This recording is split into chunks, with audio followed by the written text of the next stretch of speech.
Paz, queridos amigos, no es solo ausencia de guerra.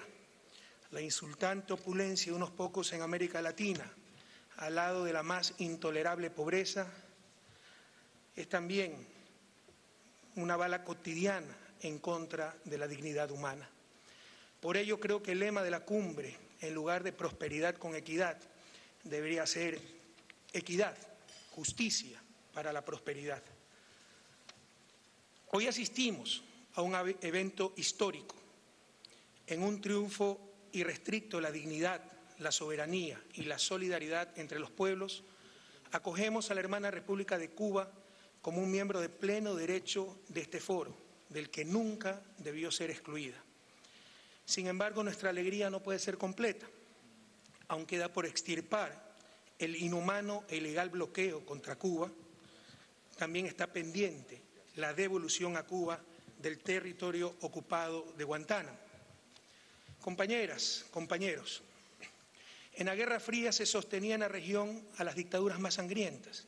Entonces sí, sin importar en absoluto libertades de prensa, derechos humanos, la misma democracia. Recordemos, por ejemplo, que la Asamblea de la OEA de 1976 se realizó en Santiago de Chile y fue presidida por el canciller Augusto Pinochet. La acción invasiva e injerencista durante esos años se basaba en el combate al comunismo. Ahora el argumento es la defensa de los derechos humanos. La orden ejecutiva del presidente Obama contra Venezuela viola flagrantemente el derecho internacional y particularmente el literal E del artículo 3 de la Carta de la OEA. La respuesta que ha dado la región ha sido contundente, rechazando la orden ejecutiva y pidiendo su retiro. Nuestros pueblos nunca más aceptarán la tutela, la injerencia ni la intervención. Su memoria está lacerada por los abusos y la violencia del pasado. Panamá es un buen ejemplo de aquello, con la invasión de diciembre de 1989 que provocó miles de muertes para sacar al sangriento dictador que los mismos invasores habían apoyado. Sin embargo, continúan los ilegales intervencionismos. Hace pocas semanas, funcionarios del Departamento de Estado solicitaron al Congreso de los Estados Unidos recursos para, cito, apoyar la libertad de prensa, los derechos humanos y la democracia en el hemisferio, incluyendo Cuba, Venezuela, Ecuador y Nicaragua. ¿Nos interesan realmente estos temas? Pues bien, tratémoslos en este foro. Hablemos de derechos humanos. De acuerdo a la CEPAL, Comisión Económica para América Latina, en el periodo 2007-2013, Ecuador es de los 3 países latinoamericanos que más ha reducido desigualdad. Durante nuestro gobierno, de la histórica reducción de pobreza en 12.5 puntos porcentuales, tan solo 5.4 puntos son por efecto crecimiento y 7.1 por efecto redistribución. En Ecuador no tenemos torturas, pena de muerte ni ejecuciones extrajudiciales.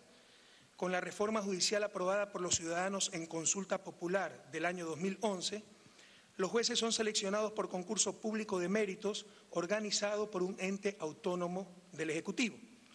Finalmente, y esto es muy importante, Ecuador es uno de los tan solo 7 países de los 35 del hemisferio que ha suscrito absolutamente todos los instrumentos interamericanos de derechos humanos. Muchos países ni siquiera han ratificado la Convención Interamericana de Derechos Humanos o Pacto de San José.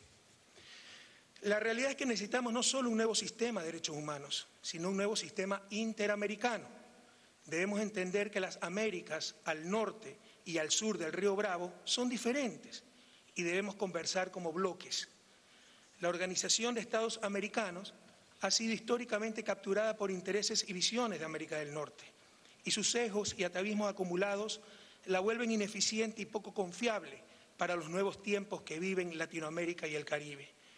Un ejemplo fue la Guerra de las Malvinas, donde se destrozó el Tratado Interamericano de Asistencia Recíproca, el TIAR, lo cual debió ser suficiente para que la OEA desapareciera. Nuestro abrazo solidario al pueblo argentino y su lucha por las Malvinas, ejemplo descarado de colonialismo en el siglo XXI. Otro ejemplo fueron las décadas que Cuba estuvo absurdamente excluida de la OEA, o el mismo bloqueo contra Cuba. La Comunidad de Estados Latinoamericanos y del Caribe, CELAC, debe ser el foro para las discusiones latinoamericanas y caribeñas, y la OEA debiera convertirse en el foro en el que, como bloques, CELAC y América del Norte procesen sus coincidencias y conflictos. En cuanto al sistema interamericano de derechos humanos, es necesario un poco de coherencia, que solo podamos participar en las diferentes instancias los países que hemos ratificado la Convención Interamericana. Por ejemplo, la Comisión Interamericana de Derechos Humanos tiene sede en Washington, que no ha ratificado el Pacto de San José, y además dicha comisión es innecesaria. La Corte Interamericana con sede en San José puede y debe tener las funciones de promover los derechos humanos y juzgar los atentados contra estos, como ocurre en el sistema europeo, donde no existe comisión, tan solo existe corte. Como entendemos muy bien que por los intereses creados lo anterior es difícil de lograr, probablemente ya es hora de tener un sistema latinoamericano de derechos humanos. Todo está listo, porque básicamente somos los países de América Latina los que hemos ratificado el Pacto de San José y en consecuencia somos los únicos que reconocemos y nos sometemos a la Corte Interamericana. Y hablemos de democracia. Thomas Jefferson, a quien admiro muchísimo, uno de los padres fundadores de Estados Unidos, es el principal autor de uno de los documentos más bellos de la historia de la humanidad, la Declaración de Independencia de los Estados Unidos, que en su segundo párrafo dice: todos los hombres son creados iguales, son dotados por su creador con ciertos derechos inalienables. Entre estos están la vida, la libertad y la búsqueda de la felicidad. Palabras maravillosas, pero el mismo Jefferson era propietario de centenas de esclavos. En aquella época, incluso para estos extraordinarios hombres, era inimaginable que los negros tuvieran derechos. Tuvo que pasar casi un siglo desde la Declaración de Independencia para la eliminación de la esclavitud y exactamente un siglo más para la supresión de la segregación racial. Hoy en día, las élites latinoamericanas aún son incapaces de comprender que los derechos fundamentales son para todos.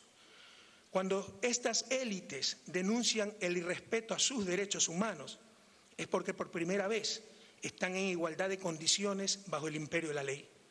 Cuando denuncian dictaduras y autoritarismos, es porque ya no pueden someter nuestros gobiernos a sus caprichos e intereses. Y hablemos de libertad de prensa.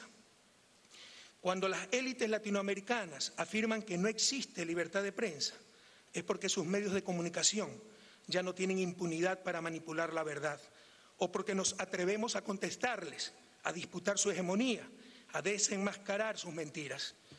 Cabría preguntarse si una sociedad puede llamarse verdaderamente libre cuando el derecho a la información y la propia comunicación social están en manos de negocios privados con fines de lucro.